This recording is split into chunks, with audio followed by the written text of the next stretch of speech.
Hey, hello, it's been a year, hello, it's been about 500 takes, but I think I'm gonna get it. I haven't talked to the mic in such a long time.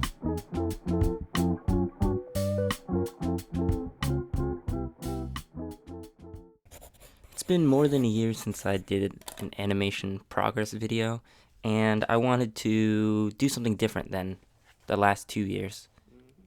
I wanted to compare or just talk about the differences between me being an animation student for 1 year and being a self-taught animator for 2 years. I'm pretty hopped up on coffee right now, so I have about like 2 more takes before I crash, so let's hope I can get this done. Before talking about some differences, I wanted to thank y'all for sticking with the channel. This channel's grown to have 1,200 subscribers since the last 2 years of animation video, in which I had 500 at the time. Seriously, thank you. Wait, stop. Okay, you see me making the moves? Told you. I'd have to say that the biggest difference between being a self-taught animator and being an animation student for a year is that I didn't focus on the basics being a self-taught animator. I don't know why. I just, I didn't even think about a ball bounce, a pendulum swing, and a paper drop. It just didn't cross my mind once. Maybe I just thought it was boring. Maybe thought, oh, that's for beginners. But that's what I was 2-3 years ago. But there I was in the classroom with the paper in front of me and a pencil. And I was terrified to do the basics. I was scared to mess up a ball bounce. Something as simple as a ball bounce that any animator should do. I was afraid to do it. But I'm glad that I got to do the basics because it taught me so much. Taught me so many things that I didn't think about when I was teaching myself how to animate. And I enjoyed that experience a lot. It stripped down drawing for me.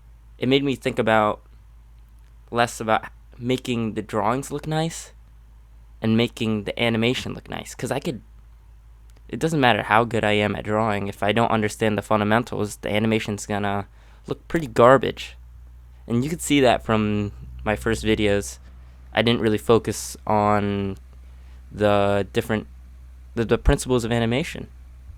Although I watched those principles of animation videos on YouTube, I never actually put them to practice. I'm glad that I was able to do those basics because that was something I would honestly never even go back to. I thought, I've done character animation already, why should I go back and do the basics? What's the use? Are you even listening to me? Are you even listening to me? Are you even listening to me?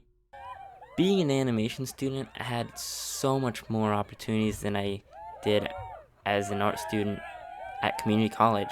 For starters, the first big opportunity I had was to join a team to join an animation contest, that being 24 hours. It involved 1,095 students, 219 teams, 49 schools, and each of them coming from a variety of different countries like Australia, Brazil, Canada, Mexico, Thailand, Czech Republic, Germany, UK, and of course the US.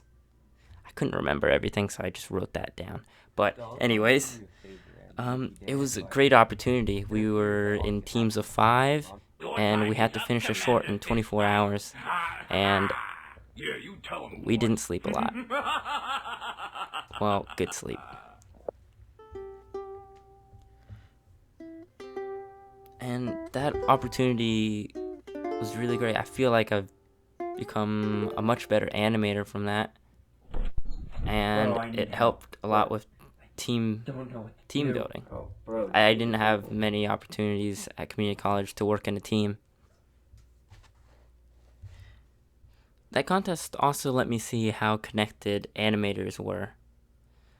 For example, there's this artist that I followed on Instagram. Her name's Pattama, and I learned that she's from Thailand. And we both participated in this contest. So I found it really cool that some other animator that I follow and I both shared this experience, but on different parts of the world. I thought that was really cool. Another opportunity I was given was a chance to join many different clubs like Drawing and Painting Club, Animation Club, Student Art League, and even Philosophy and Volleyball. In these clubs I was able to meet many new people, each coming from different majors, some of them not even being art majors. And I think that's very great. This gave me a chance to share ideas and even share work with people that I normally wouldn't see in classes. In these clubs, I was allowed to travel, which was really nice. I didn't do that much before. So I was able to visit New York, Cleveland, and even Colorado for volleyball.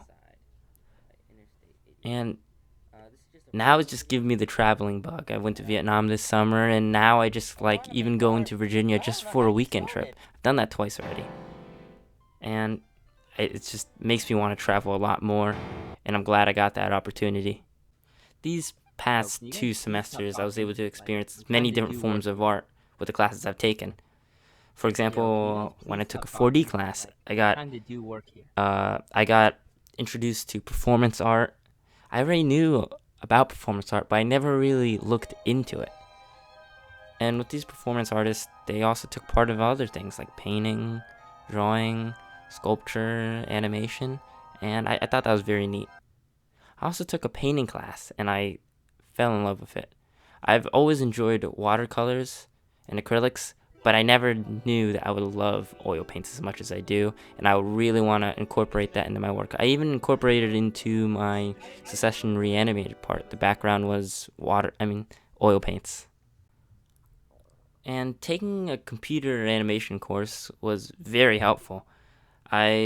Before I just didn't know how to get started with computer animation, and I thought the tutorials were way too confusing, but after taking a class, I realized that it's something I could learn and get the hang of, and modeling and animating was very fun in Maya, and I'm looking into it a lot more because of that class.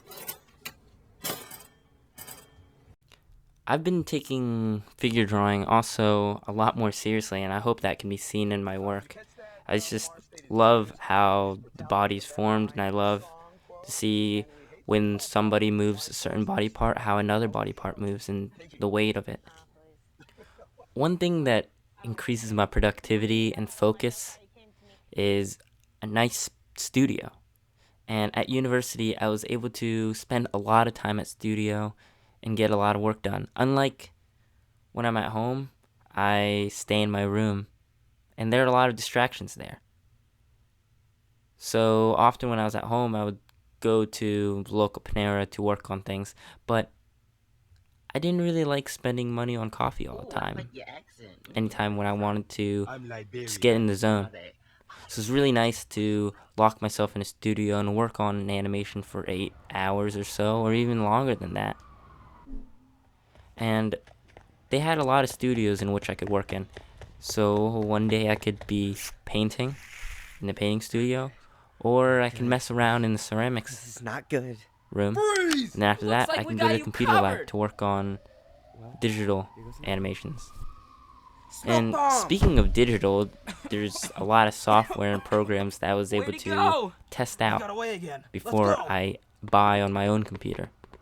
Before, I would have to get a trial, and I only have 30 days. I honestly don't think 30 days is enough to get the feel of a software or program, because every program software has so much to learn. So it was really nice being able to tinker with all the different program software or whatever. I was also able to meet a lot of cool cats at studio. Other people spending all nights at studio at like 2 a.m., 3 a.m. and just running into them because everybody got work to do. And it was just really nice joking around with people that just spend all night there. It was a blast, for real. My view of animation has changed as a whole. Before, I saw animation as shorts, cartoons, and feature films, but now I see many different ways animation can be used. Animation is not a genre, it's a medium. just like oil painting, watercolors, drawing, charcoal. And all those different mediums could help me learn more about animation and become a better artist in general. And I'm excited to work on more animations, more paintings, practice drawing, and sharing my work with everybody in the future. Thank you. I said, whoever threw that paper, your mom's a hoe. Oh, better. You're going to be hanging? You're going to be hanging? Your mom's a